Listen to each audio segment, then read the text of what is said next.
Olá, olá, olá! Estamos aqui para mais uma aula do nosso novo projeto, Mais Humanidades.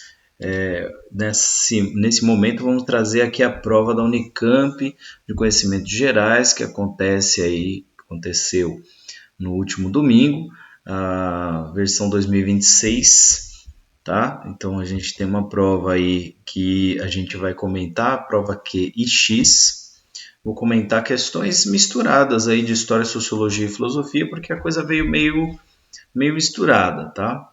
Bastante interdisciplinar, tem especificidades de determinadas áreas, sim, mas eu vou me ater assim a comentar brevemente cada questão. Eu sou formado em filosofia, formado para dar aula em sociologia e história, mas é lógico, cada um tem seu campo de atuação mais comum, meu campo mais comum é filosofia, então há uma chance aí de eu privilegiar as questões de filosofia ou a maneira de interpretar as questões filosoficamente. Mas eu acredito que como estudante você está procurando uma resposta, um olhar, um gabarito, e aqui eu acredito que a gente vai ter algumas possibilidades de interpretação interessantes, né? Vou fazer uma leitura super rápida das questões. É mais para você corrigir. Eu sei que quando você está corrigindo, você quer direto ao ponto, né? Vamos lá. Então, comentando aqui brevemente, Unicamp, que trouxe 72 questões de múltipla escolha, com 4 alternativas em cada item, né? Em cada questão. Então, vamos lá. Primeira questão é a questão 24. Desculpa aí, eu vou fazer uma alteração aqui na minha tela, rapidinho, aí deixar um pouquinho menor, para você ver o texto todo. Questão 24, desculpa que está faltando o título aqui, o número da questão, e as próximas vai ter, tá bom? Então, questão 24, é a primeira das questões aí. Você olha, tem dois textos, a gente vai direto para o comando, tá?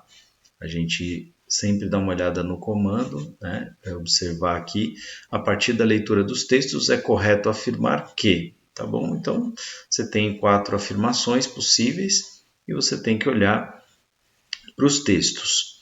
Observem que o texto fala de adolescência, né? Então, olha, a primeira frase já dá uma indicação de qual área é importante para essa discussão. Então, a adolescência é uma questão de corporificação do social, né? Então, você vai ver muitos pensadores, muitos trabalhos filosóficos, sociológicos, de campos diversos como antropologia, a própria geografia, trabalhando a questão da adolescência. Como dizia Pierre Bourdieu, a adolescência, a juventude é uma palavra, né? E dependendo realmente do lugar, né, do momento histórico, a gente tem compreensões completamente diferentes do que é essa coisa chamada adolescência. Então aqui um tema muito interessante, muito válido para a gente sempre retomar, né? E vamos à questão, né? Então, a partir da leitura dos textos, é correto afirmar que a adolescência, como processo de participar do mundo adulto, desafia padrões previamente estabelecidos, promovendo riscos e violência que poderiam ser evitados caso tais padrões fossem mantidos. Que é correto afirmar que masculinidades hegemônicas e subordinadas são produzidas biológica e socialmente por meio de práticas corporais como a sexualidade ou o esporte e em confronto com instituições como a escola. Eventos biológicos associados a mudanças corporais da adolescência são significados socialmente, o que torna a ordem de gênero em que tais mudanças ocorrem importante para compreendermos masculinidades e feminilidades. A precocidade na busca de status de adultos e do prestígio masculino por meninos e adolescentes os torna ansiosos, fazendo das masculinidades juvenis contemporâneas um modo homogêneo e violento, um todo homogêneo e violento. Muita coisa aqui, né? Você observa que tem questão de biologia, de sociabilidade, da sexualidade, questão de gênero, a questão da adultização aparecendo aqui, curioso, não? Então vamos ler os textos para a gente pensar um pouquinho, né? O primeiro texto da Tade Connell, Crescer como Masculino, o segundo também, Crescer como Masculino, a gente tem dois trechos de texto do mesmo texto, tá? E aqui uma dica da possível resposta, ok? Olha o nome, Conel, crescer como masculino, em gênero em termos reais. Então, essa é uma discussão do masculino dentro de um texto sobre gênero. Então, uma dica forte aí, tá? A adolescência é uma questão de corporificação social. Mudanças físicas como hormônios em ebulição são importantes, mas elas não determinam como se experimenta a adolescência. Essa é uma questão de como as práticas sociais se relacionam com as mudanças físicas, dando significados sociais a eventos biológicos. A adolescência é um processo de se tornar participante do mundo adulto. Ela é um período em que corpos em movimento, em desenvolvimento, enfrentam desafios e às vezes são danificados. Instituições, incluindo a escola e os poderes do mundo adulto, são confrontados e negociados.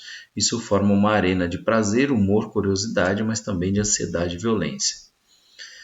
Ordens de gênero são centrais para a vida dos adolescentes. Quando insistem na diferença absoluta entre masculinidade e feminilidade, criam um dilema e fazem com que os meninos exagerem na performance da masculinidade, propondo-se aproximarem da posição social dos homens adultos. Práticas corporais, como a sexualidade ou o esporte, se tornam importantes meios de diferenciação e espaços de produção das masculinidades hegemônicas e subordinadas. Aquelas que produzem maior status e prestígio masculino são as com os efeitos mais tóxicos sobre os corpos dos adolescentes, como, por exemplo, o hábito de fumar e praticar a violência física, etc. Então, a partir da leitura dos textos, é correto afirmar que a adolescência, como processo de participar do mundo adulto, desafia padrões previamente estabelecidos, promovendo riscos de violência que poderiam ser evitados caso tais padrões fossem mantidos. Não, né? Se os padrões fossem mantidos, a gente continuaria numa lógica de violência. Masculinidades hegemônicas e subordinadas são produzidas biológica e socialmente por meio de práticas corporais como a sexualidade ou o esporte em confronto com instituições como a escola.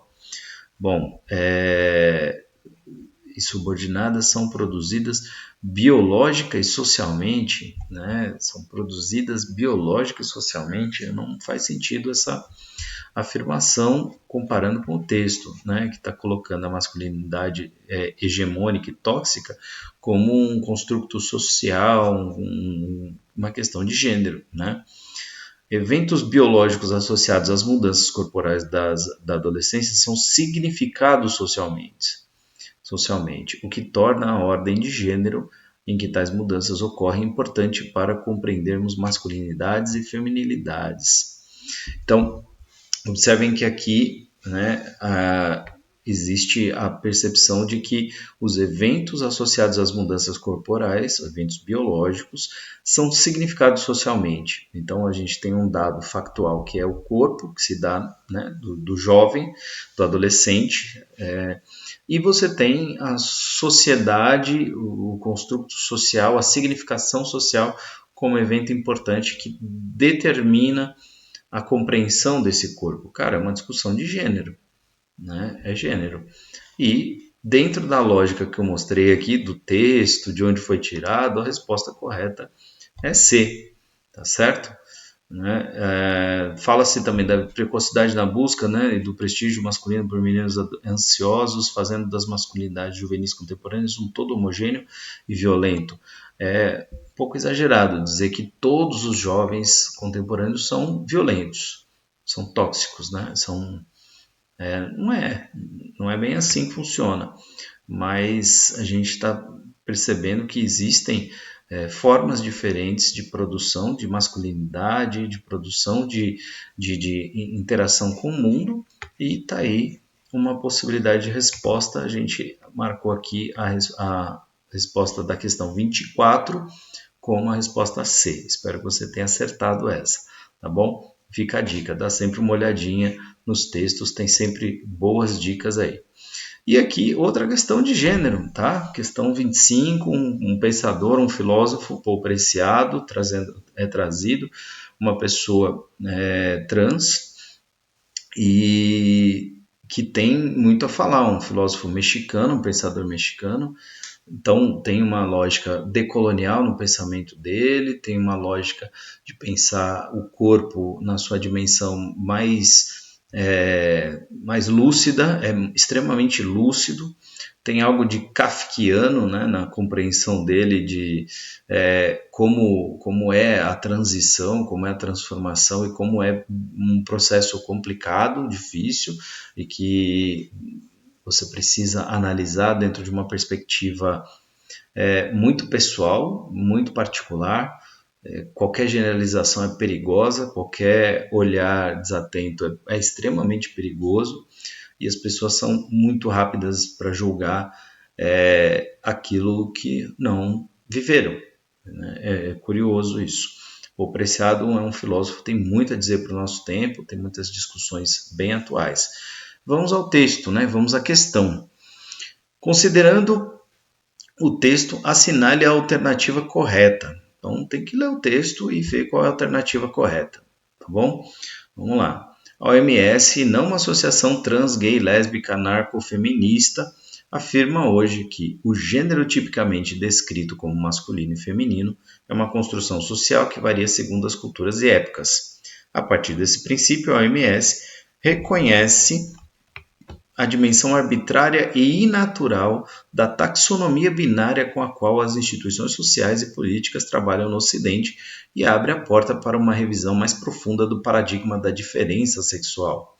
Nos próximos anos, deveremos elaborar coletivamente uma epistemologia capaz de dar conta da multiplicidade radical dos seres vivos, que não reduza o corpo à sua força reprodutiva heterossexual, que não legitime a violência heteropatriarcal e colonial. Quando falo de uma nova epistemologia, me refiro também a um processo de ampliação radical do horizonte democrático para reconhecer como sujeito político todo o corpo vivo, sem que a designação sexual ou de gênero seja a condição desse reconhecimento social e político. Tá bom? Eu sou o monstro que vos fala, Paul Preciado, texto adaptado. Então, a diferença sexual entre homem e mulher é informada pela biologia e indifere a várias culturas? Não, né? Aqui a gente está vendo que existe uma diferença natural, né, do ponto de vista biológico, uma diferenciação, já existe uma primeira diferenciação. Existe uma outra diferenciação que se dá no como esses corpos se relacionam no mundo concreto. Né? E aí a própria OMS não é uma associação que supostamente tem uma militância. Não é uma galera militante, é a OMS, Organização Mundial de Saúde, que vai trabalhar com estudo, com pesquisa científica, com análise de maneira idônea, dentro da maior possibilidade, né, que você possa encontrar. Não é qualquer analista de esquina que vai entrar em embate com isso aqui. Você tem que vir com carga pesada se você quiser discutir isso aqui. E aí é lógico que não é indiferente a variações culturais, né? A despeito do que dizem, não, né? Tá aqui ao contrário, né, do que diriam OMS e associações feministas, pô, né? É informada indiferente, não. Aqui seria uma reafirmação da heterossexualidade como única forma política, inclusive, de ser, né? Embora seja inevitável admitir que haja pessoas que não se enquadram na taxonomia binária, taxonomia, né, na forma de classificação binária, é necessário elaborar coletivamente caminhos para ajudá-las a uma reconciliação com a própria natureza. Eita, cura gay, né, cura trans, cura... Complicado esse texto aqui. Acho que não é. Vamos lá. C. As instituições sociais e políticas operam normalmente com uma taxonomia binária violenta e excludente da multiplicidade de seres humanos, que precisa ser revista em nome da ampliação do nosso horizonte democrático. Está em conformidade com o texto aqui do Paul Preciado, portanto, a correta para a questão 25 é a C. Vamos só ler a D aqui. Gênero e sexualidade são categorias identitárias inadequadas ao processo de ampliação do horizonte democrático com vistas ao reconhecimento social e político de todos os indivíduos em função do seu próprio mérito. Olha, inadequadas, o texto fala que são categorias adequadas, né, que é importante reconhecer o corpo na sua diferença para ter um debate, né, um corpo. Olha só, quando falo de uma epistemologia, me refiro também a um processo de ampliação radical do horizonte democrático para reconhecer como sujeito político todo corpo vivo, sem que a designação sexual ou de gênero seja condição desse reconhecimento social e político. Né? Entender como cidadãs as pessoas e não necessariamente, por exemplo, homens. Né? Houve uma época que homens votavam e a gente ainda tem uma política em que homens legislam, que homens julgam. E a gente não tem uma variedade em conformidade com a sociedade, da forma como ela está representada na vida concreta. Então, isso aqui é uma discussão bastante importante, uma questão filosófica, sociológica e histórica. Então, eu tenho dificuldade de separar o que é história, o que é filosofia, o que é sociologia. A gente tem um monte de conceito variando aqui, gênero que foi discutido por Simone de Beauvoir, a diferença que está no texto do Derrida, né, o Différance do Derrida. A gente tem a Judith Butler discutindo isso. Paul Preciado entrando nessa questão, logicamente um pensador do nosso tempo que está entre teorias, com certeza, e acho que não dá para fincar o pé aqui, dizer essa é uma questão disso, daquilo, é uma questão humana, é uma questão de humanas, tá certo? E até geografia se situa aqui, porque a gente vai ter, em lugares diferentes, a gente vai ter diferentes enfrentamentos em relação a isso, e a OMS se inscreve como uma entidade global, tá certo? Uma questão muito interessante aí para a gente pensar. Outra questão que pode ser de filosofia, pode ser de sociologia, pode ser de história, pode ser tudo ao mesmo tempo, porque temos uma discussão sobre Rosa de Luxemburgo, uma figura histórica importante, Rosa Luxemburgo, né? E vai trazer aqui conceitos do socialismo, do liberalismo, da democracia, da social-democracia alemã, da diferença disso para a cultura russa. Cara, tem muita coisa entrando em jogo aqui. Então, só para a gente entrar numa conversa, como sempre, vamos olhar que a gente tem aqui um texto, né? A Revolução Russa, a gente tem comentário de Isabel Loureiro ao texto A Revolução Russa e um trecho aqui, textos escolhidos da própria Revolução Russa. Tá? Considerando os textos, assinale a alternativa que corresponde ao pensamento de Rosa Luxemburgo. A gente tem que encontrar aqui, então, esse pensamento e ver uma tradução disso aqui. Então, veja uma tendência das questões. O item que responde é uma espécie de tradução daquilo que está sendo pedido aqui, tá bom? A gente já viu isso em outros anos na Unicamp e continua com essa lógica na formulação de questões. Então, questão 26, vamos aos textos. Texto 1, para Rosa Luxemburgo, uma sociedade socialista terá necessariamente que ser democrática e vice-versa, o que significa que só poderá resultar da participação efetiva das massas populares. Ela rejeita premonitoriamente a estratégia dos partidos de esquerda que chegarão ao poder no decorrer do século XX. Primeiro toma-se o poder, depois muda-se o mundo. Para ela, a tomada de poder e a instituição da democracia, equivalente aqui à mudança do mundo, não são duas etapas separadas no tempo, mas duas faces da mesma moeda. Texto 2. Sem eleições gerais, sem liberdade ilimitada de imprensa e de reunião, sem livre debate de opiniões, a vida se definha em qualquer instituição pública. Torna-se uma vida aparente em que só a burocracia subsiste como único elemento ativo. Somente massas esclarecidas, autônomas, politicamente formadas, poderão exercer o poder dos novos organismos de base, os conselhos, em outras palavras, realizar o socialismo democrático. Então aqui a gente tem uma espécie de social-democracia, socialista democrática, socialismo democrático, que ela está defendendo, lembra em muitos aspectos a utopia do Thomas More, e lembra em muitos aspectos o pensamento do Marx, quando a gente vê lá as etapas da transformação da sociedade no Manifesto Comunista. Então, a gente sabe que é uma estratégia diferente da estratégia russa, e é bem interessante ver isso aqui. chocante para muita gente ver uma pessoa falando de um socialismo que é democrático. Uma sociedade socialista terá necessariamente que ser democrática e vice-versa. É chocante e é para a gente pensar um pouco, tá? Sobre teorias e sobre o que as pessoas sabem e como as pessoas se relacionam com isso.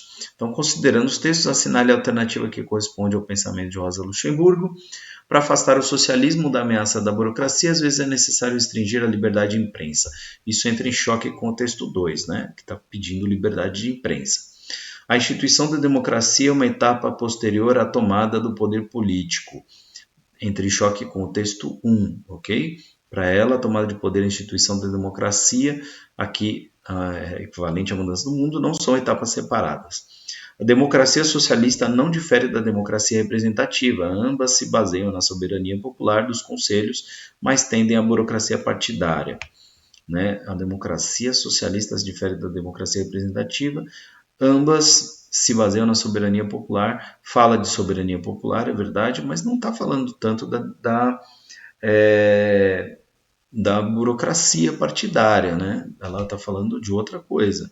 Democracia e socialismo são sinônimos, pois os conselhos populares deveriam possibilitar a participação ativa das massas na condução do poder político e econômico. É a resposta correta para essa aqui, onde você vê isso mais claramente, né? Aqui, né? Torna-se uma vida somente nas massas esclarecidas, autônomas, politicamente formadas poderão exercer o poder nos novos organismos de base, os conselhos. Em outras palavras, realizar o socialismo democrático. Tá? Então, a participação de conselhos seria uma maneira de colocar o povo mais próximo, né, da participação política democrática, de uma participação em que todos se envolvem. Tá? Então, não tem uma burocratização, aquela estatização relativamente hierárquica sob o partido. Né? Você teria conselhos populares. Dá trabalho ser esse tipo de socialista aqui. Bora lá? Então, questão 26, o item que a alternativa que a gente entende como correta é a 26, tá bom? Questão 27. Olha aí, outro pensador, muitas vezes, né, a gente tem Cícero agora, né, Marco Túlio Cícero, dos deveres, um pensador, um filósofo, um estoico, né, e um cônsul, magistrado, né, da República Romana. Na verdade aqui tem toda uma discussão sobre justiça, é uma questão bem interessante sobre justiça. A gente viu na última Unicamp também um texto em inglês que falava sobre justiça e continuou o tema da justiça aqui. Vejam as discussões que estão sendo colocadas em movimento neste vestibular, tá bom? Então, considerando os textos, escolha a alternativa correta, então tem que olhar os textos, tá? Os textos 1 e 2 apresentam a compreensão de Marco Túlio Cícero, o magistrado e cônsul da República Romana, sobre o tema da justiça. O texto 1. Convém recorrer aos fundamentos da justiça que propus no começo. Primeiro, a ninguém prejudicar. Depois, servir a utilidade comum. Então, são dois, é bem direto, né? Que convém recorrer aos fundamentos da justiça. Primeiro, a ninguém prejudicar. Segundo, servir a utilidade comum. Texto 2. Único com efeito é o direito a partir do qual a sociedade dos homens foi congregada e una a lei que o constituiu, lei que é a reta razão ao obrigar e proibir.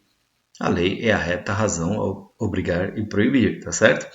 Quem a ignora é injusto, seja ela inscrita em algum lugar ou em nenhum, se a justiça é obediência às leis escritas e às instituições dos povos, e se, como dizem aqueles mesmos aos quais me referi, todas as coisas devem ser medidas pela utilidade, negligenciará as leis e as destruirá, se o puder aquele que assim julgá-lo vantajoso para si. Do que se segue que absolutamente não há justiça, se esta não é fundada na natureza, e a que se constitui por causa da utilidade é deteriorada por esta utilidade. Então, né, obedecer à lei é o que mantém a sociedade estável, né, é o que mantém, e a obediência à lei deveria estar acima do interesse, né, do sujeito. né, do indivíduo, principalmente do poderoso, né? Considerando os textos, escolha a alternativa correta. A justiça consiste na obediência às leis escritas e às instituições dos povos. Deve servir à utilidade comum e não à utilidade daquilo que é vantajoso para si. Bom, boa alternativa, né? Mas aqui a gente não está falando exatamente da instituição em si, né?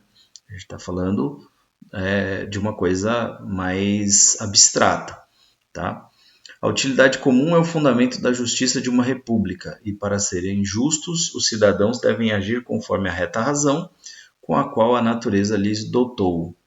Né? Essa é uma alternativa bastante interessante, porque traz aqui um dos elementos de base do que é a justiça, né? Que é agir conforme uma razão, né? Uma razão que é estabelecida não pelo interesse, mas pela sua razoabilidade, né? E pensando que tem aquela utilidade comum, aquele fundamento, não prejudicar, servir à utilidade comum, né? Então a B, vamos deixar suspenso um item, é uma alternativa boa. C, a reta razão, enquanto lei natural, é a base da justiça. A injustiça ocorre quando a utilidade deixa de ser medida de todas as coisas. A injustiça ocorre quando a utilidade deixa de ser a medida de todas as coisas. Não é a medida a utilidade, a medida é a razoabilidade, é um conjunto também de... É a própria natureza, né, dela, né? Não é só a utilidade, também é a razoabilidade. Então, essa natureza, ela não é só pela utilidade, tem que tomar cuidado com isso. Se a justiça agir conforme a reta razão e a utilidade é um dos fundamentos da justiça, agir com vistas àquilo que é vantajoso para si é justo. Não, pelo amor de Deus. Né? Tem que pensar primeiro em ninguém prejudicar e, nesse sentido, né, ninguém é ninguém. A gente tem que tomar cuidado, fazer um esforço para que ninguém saia prejudicado. E a vantagem para si não é necessariamente uma vantagem, né, geral, universal. Né? Mas a vantagem. Mas talvez nunca haja uma situação de vantagem universal, mas a gente vai buscar o máximo para o todo. Né? Isso é o ponto do que é justo. O justo não é necessariamente o que eu quero. E aí, um ponto importante, educativo para a sociedade, para pensar que a justiça serve para todos, né? E os cidadãos devem agir conforme a racionalidade. Para isso precisa das pessoas educadas, precisa de uma outra condição, né? A gente precisa orientar as pessoas, mas também valorizar essa nossa natureza racional, que muitas vezes está por várias condições, olhando hoje, né, várias situações, pelo cansaço, pelo trabalho, pelo excesso, por uma cultura que não nos coloca no centro dos debates, a gente acaba deixando de lado essa discussão. Então aqui uma questão muito didática, a utilidade, né, a razoabilidade como elementos fundamentais da justiça. A justiça não é fazer o que eu quero. Então questão 27, resposta correta, alternativa B. Questão 28, vamos lá. E aqui a gente tem uma questão histórica / sociológica, interessante, né? Então a gente falando aqui da Argentina, duas questões falando da Argentina. Curiosamente, eu tenho a impressão de que estamos evocando a Argentina para falar de nós, para falar de América Latina, para falar de Brasil, né? Então, vamos lá. Com base no excerto, texto de Alencastro, né, o Trato dos Viventes, de 2000, né, com base no excerto, assinale a alternativa correta. Então, os dados da Alfândega de Buenos Aires fixam em 18.100 o número de africanos oficialmente importados no porto entre 1597 e 1645. Durante alguns anos, a zona platense esteve aberta ao contrato de fornecimento de pessoas escravizadas, com os navios negreiros saindo diretamente de Luanda para Buenos Aires. Nos anos de proibição, o contrabando ocorria por meio do Rio de Janeiro. Barcos ligavam os dois portos. No retorno, traziam prata lavrada e por lavrar e ouro, não só para o Rio de Janeiro, mas também para a Bahia e o Recife. Em torno das trocas de africanos pela prata do Peru, Potosí, né, esses interesses foram consolidados no Rio de Janeiro.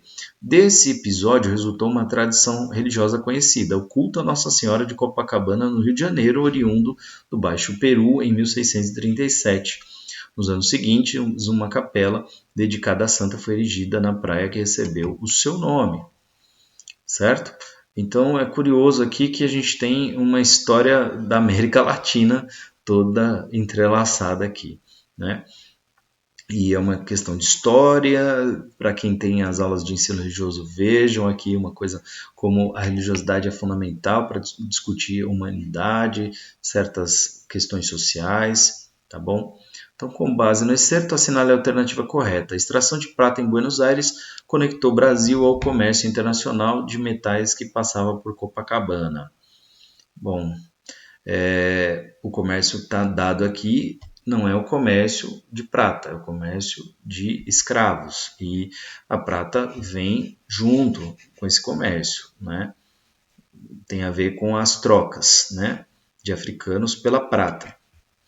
O tráfico de pedras preciosas de Buenos Aires completava o fornecimento de mão de obra trazida de Luanda para o porto de Copacabana. Complementava o fornecimento de mão de obra trazida de Luanda para o porto de Copacabana. Bom, aqui a gente tem um ponto interessante, porém, né, a gente olhando para essa questão, a gente fica com a sensação de que esse não é o ponto, né, mais importante, não era uma questão de complemento para o fornecimento, é uma espécie de pagamento de propina e de troca, e o problema é um problema de escravidão, né? E é complicado observar esse trânsito, né? Essa promiscuidade, né? Manda escravo para cá, manda prata para lá, faz uma conexão aqui, dinheiro some no meio do caminho e é isso. Dinheiro não, né? É recurso, minério. Então, C. Copacabana remete ao passado em que as Américas portuguesa e espanhola se conectavam por redes comerciais e culturais. Cara, é uma afirmação ampla? Né? Porque está falando da América portuguesa, América espanhola se conectando por redes comerciais e culturais. E aí a gente vê realmente comércio de escravos e a questão da cultura que vem do Peru, né? A gente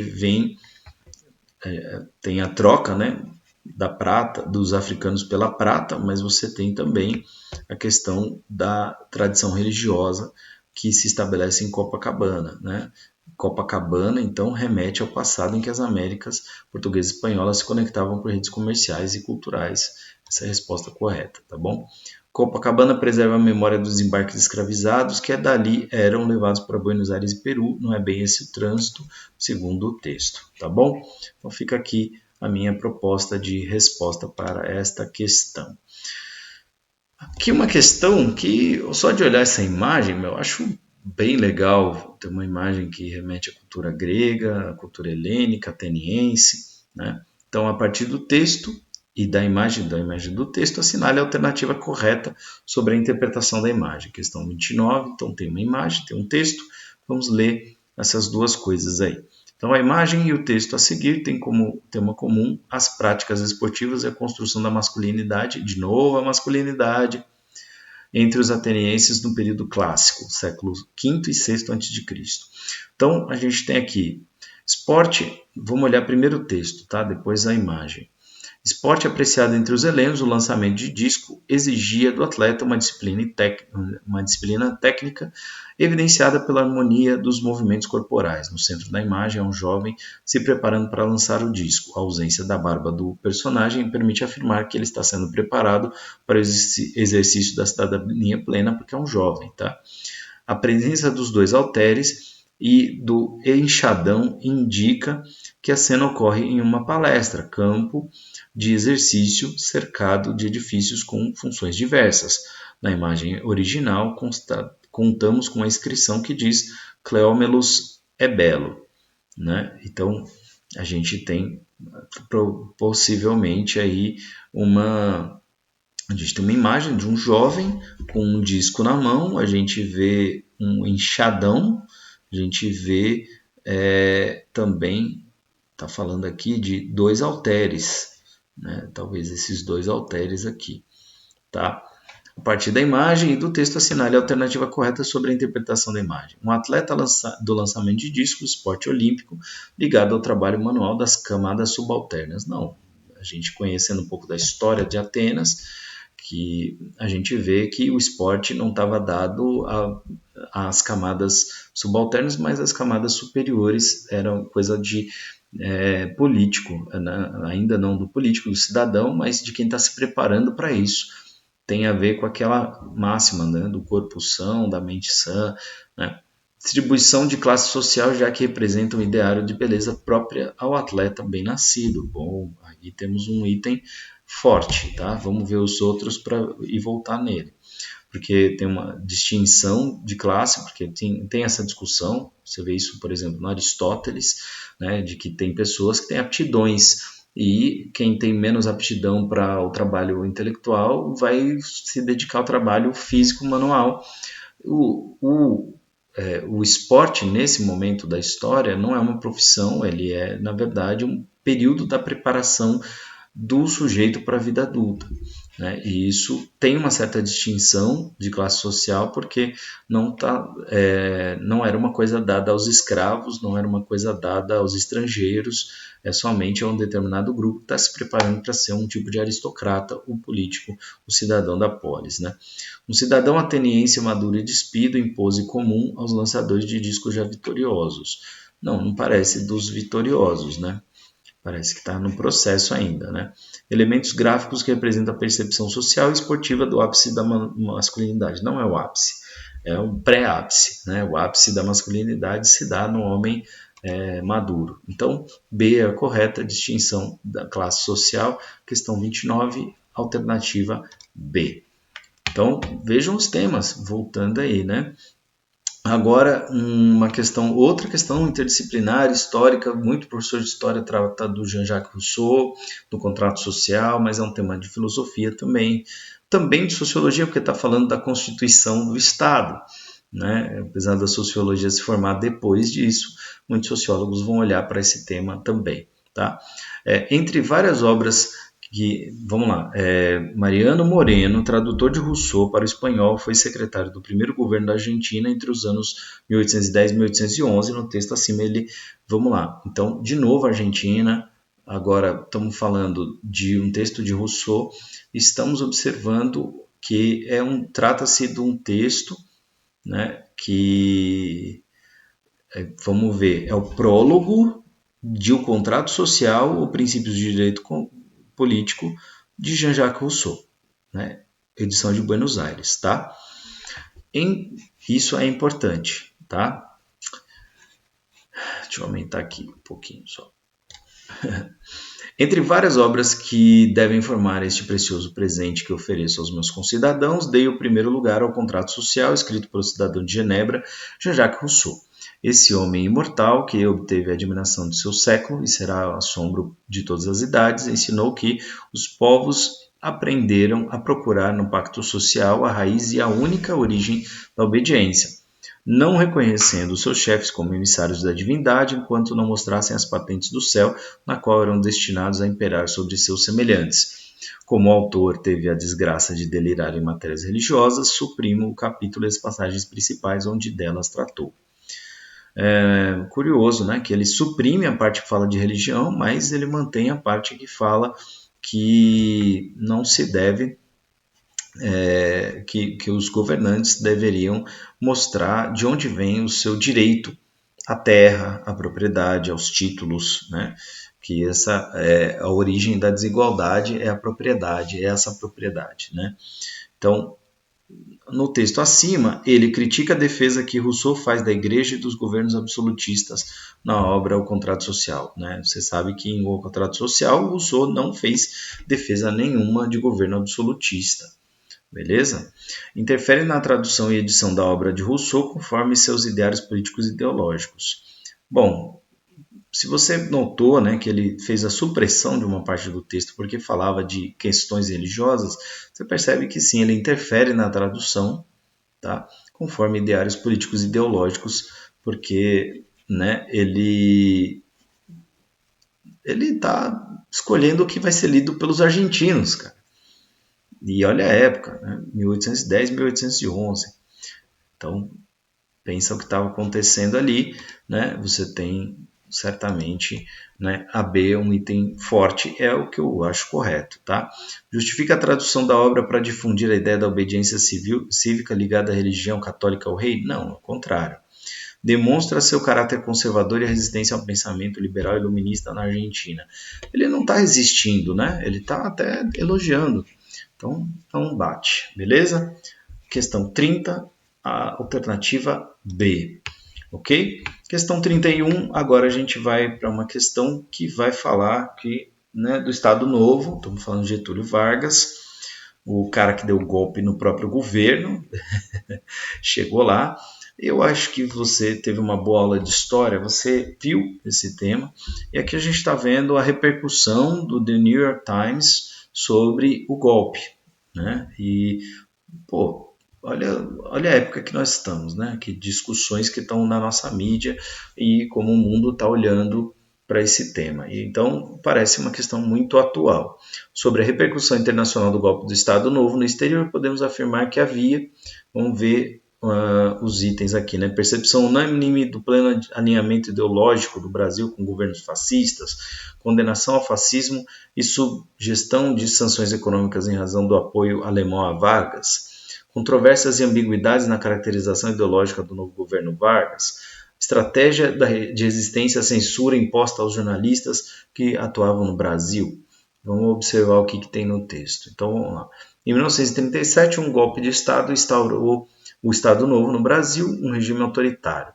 Diferentes leituras do golpe de Vargas foram publicadas no jornal The New York Times, ilustrando o impacto difuso daquele evento na imprensa.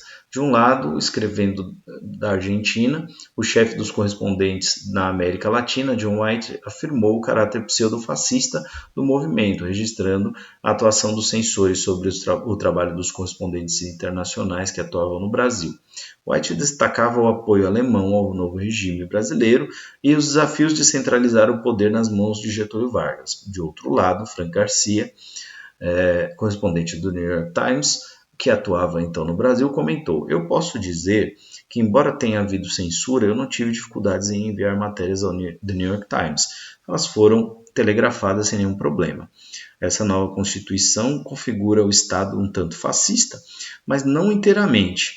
É mais democrático do que fascista, na verdade é nacionalista." Então, percepção de um pleno alinhamento ideológico do Brasil com o governo fascista? Não.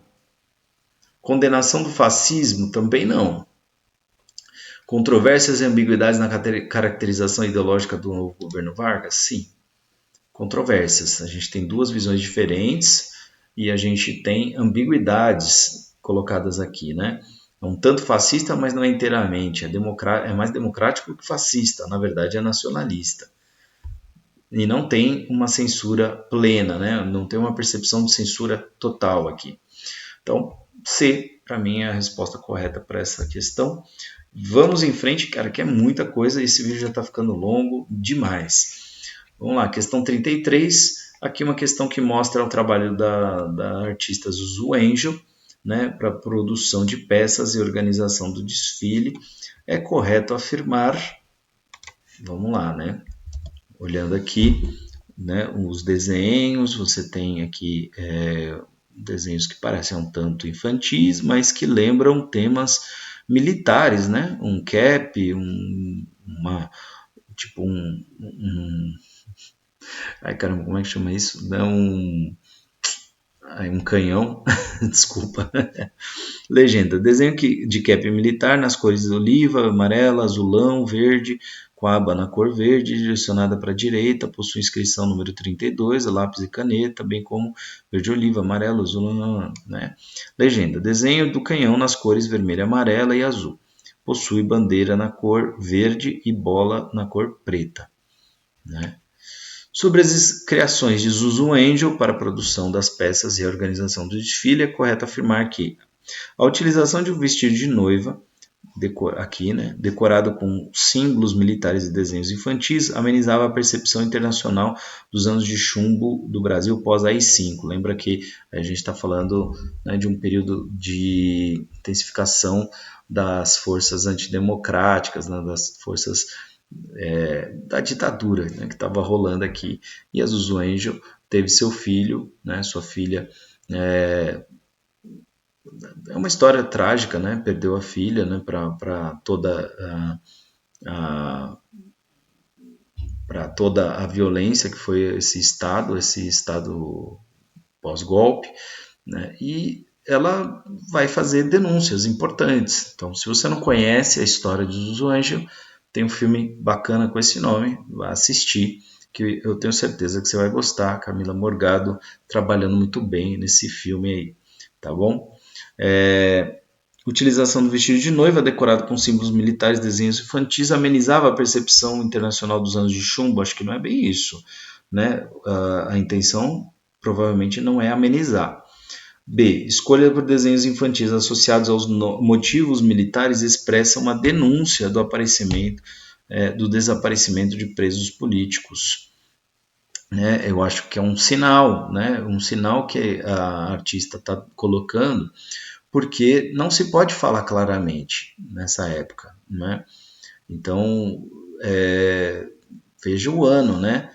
É uma exposição em 1971, uma época de bastante repressão. Então, para não ser tão explícita, usa de simbologias infantis e militares para mostrar, né, num vestido de noiva, como a vida está estabelecida aqui no Brasil durante a ditadura, né? C. Banalização de elementos militares em um desfile de moda mostra que uma alienação de parte da classe artística brasileira diante do regime militar. Cara, como que essa mulher que perdeu a filha, perdeu a família, né, por esse regime, como é que ela vai ser, na sua obra, tratando desse tema, vai ser alienada? Ela foi alienada, sim, da sua família. Isso é fato. E isso é um tema importante. Opção pelos motivos militares remonta à valorização do nacionalismo? Não, mas aqui você tem que conhecer, tá? Você tem que conhecer a história. Tá dando um recado importante. A gente tem que conhecer as pessoas que enfrentaram esse momento histórico, que fizeram denúncias, que tiveram seus direitos violados. É uma questão de denúncia, gente. E é preciso conhecer o contexto histórico para responder a contento essa questão. Então, questão 33, resposta item B, tá bom? Questão 34, tem um mapinha, eu tenho certeza que meu colega Paulo Mendes trabalhou muito bem essa questão, eu vou colocar aqui mais por conta de uma conveniência, né, da minha análise, colocando como são questões totalmente misturadas, né? Nas concepções de cidadania e nacionalidade em vigor no século XIX, tá vendo? Uma questão relativamente histórica, também filosófica. Cara, estamos discutindo concepção de cidadania e de nacionalidade, tá? A filiação formal a um país é geralmente adquirida no nascimento, seja pelo jus soli, direito de solo, ou pelo jus sanguinis, direito de sangue. O jus soli atribui a nacionalidade com base no nascimento no território de um país, o jus sanguinis atribui às crianças a nacionalidade de seus pais. A dicotomia soli sanguinis foi uma invenção do século XIX. Os impérios europeus do antigo regime atribuíam a pertença à comunidade com base em um ou outro princípio único de direito natural. Tá? Aí no mapinha você vê verde, predomínio do princípio de jus soli, laranja, predomínio de jus sanguinis. Sanguinis, né? Sem definição, o cinza. ok? Considerando o texto e o mapa, assinale a alternativa correta. Filhos de estrangeiros nascidos em países europeus adquiriam a nacionalidade e cidadania ao nascer após o fim das revoluções burguesas. Então, direito de sangue está mais marcado na Europa, então não é correto dizer que as crianças ganham o direito à cidadania. É a cidadania do pai, né?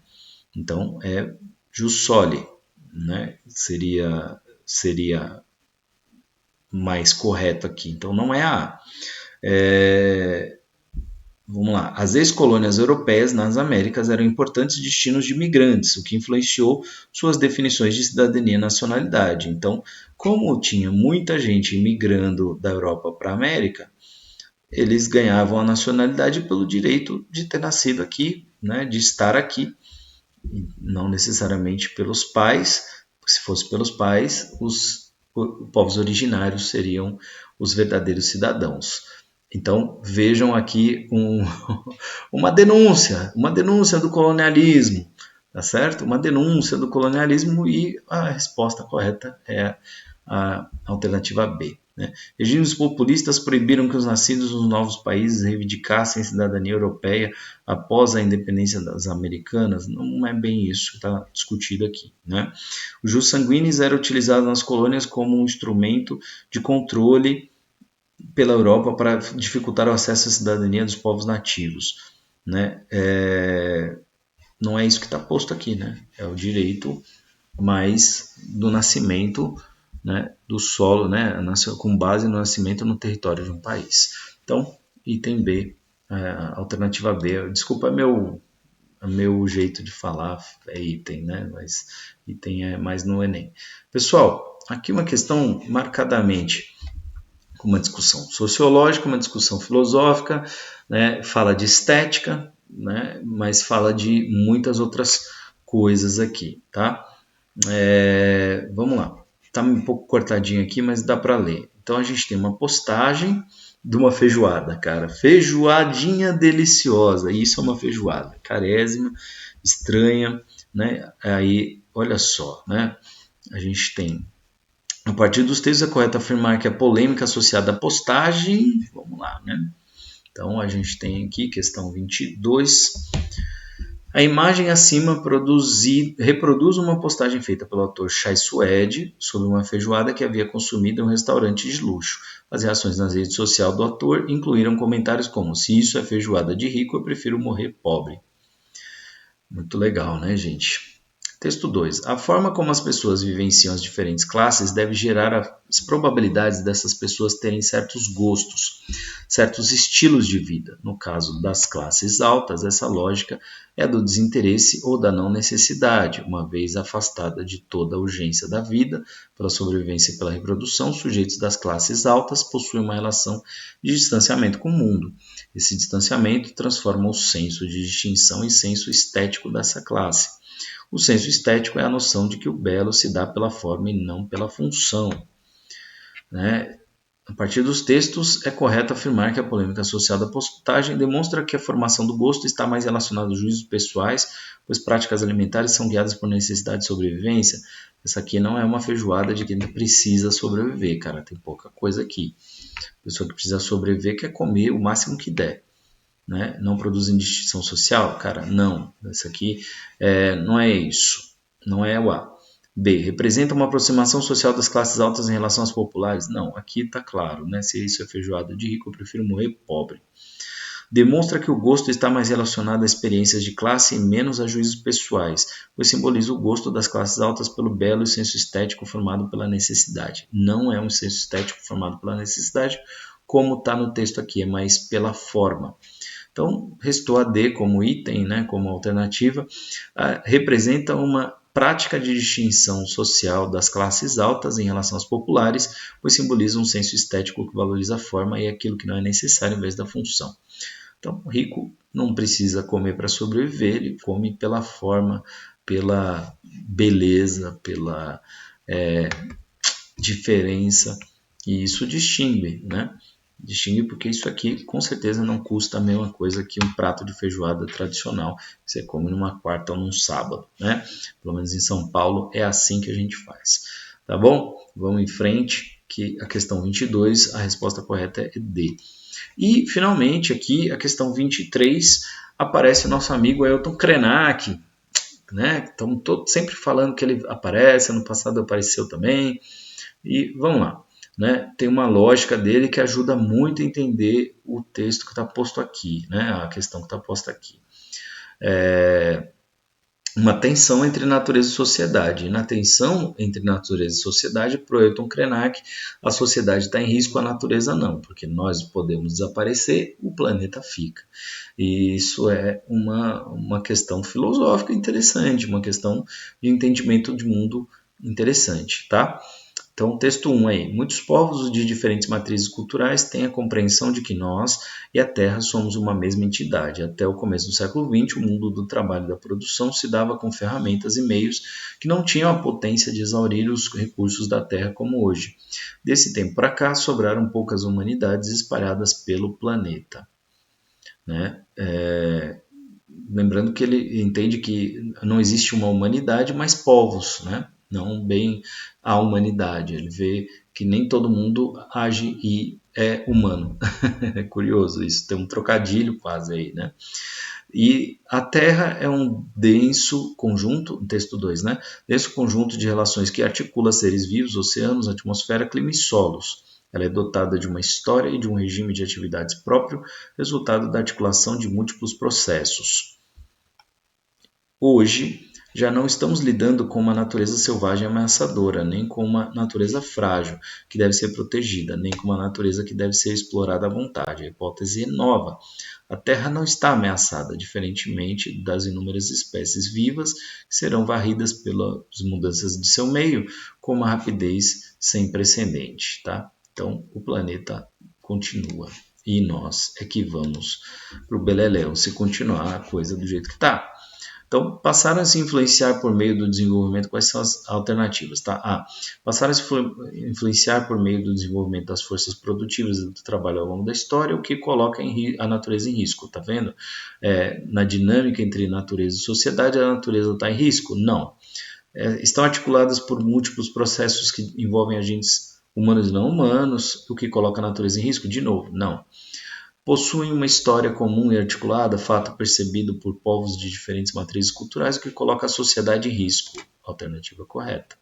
Aqui também fala dos agentes em risco, mas possuem um regime de atividades próprio, que envolve agentes humanos e não humanos, que coloca tais agentes em risco.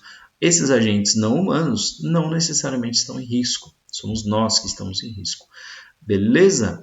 E a gente tem, para finalizar mesmo, a questão 23 e a alternativa C, para finalizar mesmo, quase uma hora de análise aqui, uma questão que fala da masculinidade, a terceira falando de masculinidade, terceira questão. Então, cara, quem viu a série Adolescência, né, viu que esse tema pautou. Veja a época que surgiu, e então é um bom indicativo de que época a gente pode começar a olhar bastante, né, o que está acontecendo. A gente tem muito que olhar, mas veja que quando a prova foi preparada, que essas questões estavam muito em curso, em movimento. E aqui a gente está falando basicamente dos incels. Eu não vou me arriscar a ler o texto em inglês aqui para não passar vergonha, mas eu vou só adiantar que aqui o item correto, a alternativa correta é C. Homens incel muitas vezes tentam exercer uma masculinidade dominante que resulta em expectativas frustradas devido à inatividade sexual. De acordo com esse resumo, tem aqui um trechinho que vai colocar isso claramente, né, que o artigo, né, coloca ênfase que a masculinidade, que as experiências dos incels, né, eles tentam performar essa hegemonia masculina, essa masculinidade hegemônica, porém, né, isso soa de certo modo frágil, fragilizado pela própria falta de experiência do incel. Né? E isso é uma percepção, entre outras tantas percepções colocadas aqui. E essa, para mim, é aquela que melhor exprime o que está aqui no texto, tá bom? Então, eu espero que você tenha ido muito bem, que eu tenha ajudado a elucidar questões. Se inscreve no canal se não for inscrito, ativa o sininho para receber notificações, curte aí, veja como dá trabalho, se faltou alguma coisa, se não foi claro, se cometi algum erro, algum engano que a gente pode errar, faz um comentário e bora para a próxima.